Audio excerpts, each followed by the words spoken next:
Pertanyaannya apa sih KUR itu sebetulnya? Orang kan berpikir kredit usaha rakyat. KUR itu kalau kita pinjam uang di bank, misalnya kita mau dagang nih, kita mau bisnis, kita pinjam uang di bank, pinjaman yang harus kita bayar, bunga yang harus kita bayar itu rata-rata kalau jumlahnya kecil berarti bunganya agak gede tuh, karena resiko tuh.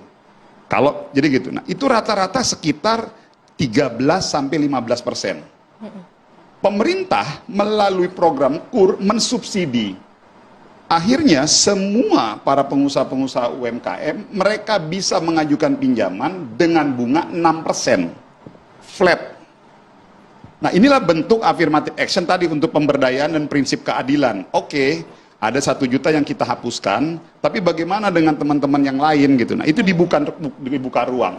Di dalam program KUR itu pun kita masukkan itu Jamkrindo dan Askrindo kita.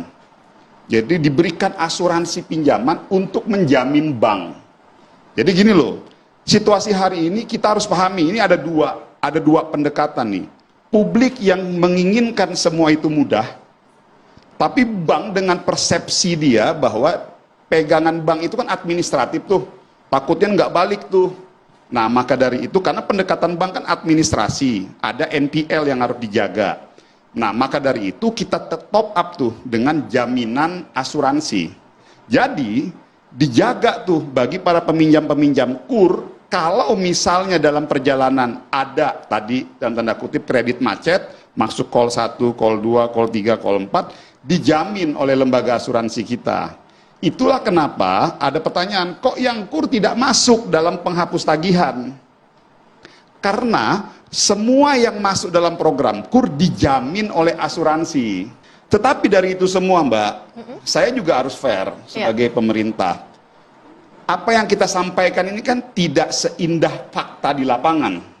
Itulah makanya Kementerian UMKM sekarang hadir betul-betul memitigasi hal-hal yang seperti itu. Baik. Sebagai contoh, di KUR itu pinjaman sampai 100 juta tidak perlu agunan.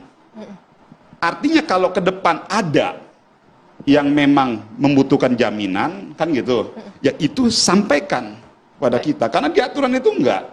Itulah fungsinya, bank didorong untuk memberikan pemberdayaan kepada masyarakat.